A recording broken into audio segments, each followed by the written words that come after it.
I live in Nashville, Tennessee, but I still read a few tea leaves. And when a cabinet official exits after the news deadlines on a Friday evening, it's hard to know what it means, but it doesn't mean that it's a triumphal exit. It means they don't want it to be noticed too much, because that's what Friday nights are for in the political world. You know how it goes. Well, I want you to give full credit to Bill Nelson for backing her down and protecting the coastline in Florida. Now, I want to say something here that goes, in my opinion, goes beyond any of the specific issues. There's so many of them, but they all have a few things in common. How many times have we listened to the current administration and their supporters in the Congress and in the state offices here in Florida that are Republican, and after a few years, suddenly everybody wakes up and says, what they've been telling us has been completely wrong. Well, I'm not calling it a lie. You know, I'm not. I'm just saying that you know, we got the impression, what turned out to be the false impression, that Saddam Hussein had a lot to do with attacking our country on September 11th. We got the impression that he was about to build an atomic bomb with uranium from Africa and give it to his buddy Osama bin Laden.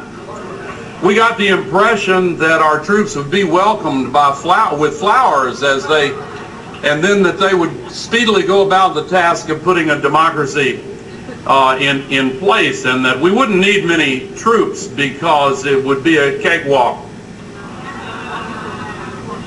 All those impressions turned out to be false. Now, I don't know how that happened, but we're paying a price, and unfortunately, it's a heavy price. In my religious tradition, there is a saying in the Bible that I read, where there is no vision, the people perish. There were warnings from the general in charge of the army, General Eric Shinseki. We don't have enough troops for doing this. It's dangerous to do it with so few and with the plan that's not thought out. And they cashiered him and silenced him, and the others got the message. His warning was ignored. There was a warning of 9/11. Osama bin Laden determined to attack within the United States of America.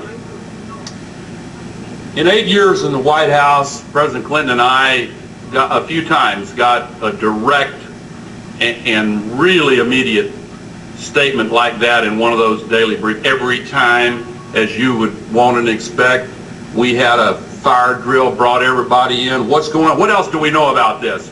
What have we done to prepare for this? What else could we do? Are we certain of the sources? Get us more information on that. We want to know everything about this, and we want to make sure our country is prepared.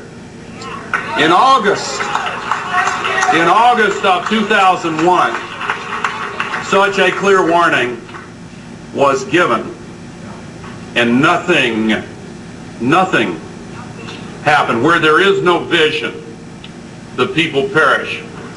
4 August later, as Hurricane Katrina was bearing down on the city of New Orleans, having crossed South Florida, and then gaining strength from the warmer waters of the Gulf, there were warnings.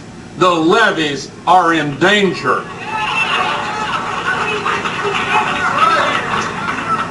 No questions were asked. No evacuation plan was put in place. The buses were left to be flooded along with the rest of the city. Where there is no vision, people perish. A special committee of 11 Republicans, all Republicans, did a study of how that could have happened. Let me tell you what they said. And this is an exact quote. In the White House, they said, there was a blinding, quote, a blinding lack of situational awareness. Where they say blinding lack of situational awareness, the people perish. And once again, what is going on there now? There are still refrigerators in front yards, and there are still bodies under rubble, not yet recovered. The levees have not yet been repaired. There were warnings when the important legislation to help senior citizens pay for their prescription drugs was being presented to the Congress. Inside the bureaucracy, the experts with the knowledge who had calculated the numbers were saying, this won't work. The numbers are all wrong. And Democrats in the Congress said, we want those numbers. We want the testimony. We want to know what the truth is. And the truth was blocked from the Congress. The testimony was not allowed. The awareness was not there. And then, of course, the legislation turned out to be catastrophically flawed. There were warnings that the economic plan would create giant deficits and put our economic future at risk. The Secretary of the Treasury, Paul O'Neill, came in at the beginning of that plan for his first meeting in the Oval Office, and then wrote in his memoirs that the meeting lasted an hour and there was not one single question. If you were a member of a cabinet or shared responsibility for charting the economic destiny of our country, would you be curious about the plan that you were about to enact? Where there is no vision, the people perish. What all of these, finally, there are warnings now, and have been for many years, that the rising temperatures of our world, caused by global warming pollution, are raising the temperature of the oceans as well. Warnings that the hotter ocean water makes hurricanes stronger, increasing their destructive power.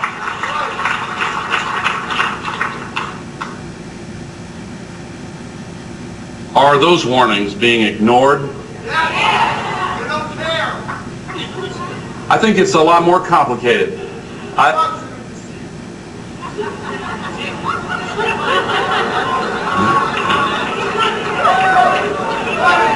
Hold on.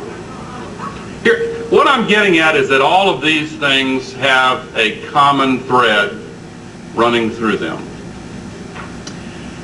When our country began with those checks and balances, our founders wanted us to make the principles of democracy live and breathe in our hearts and in our daily lives by talking with one another about the facts as best we could establish them, the best evidence we could find, reason together, and use the rule of reason to make the best decisions that we could. Put partisanship aside as much as possible. Of course, there's always going to be partisanship.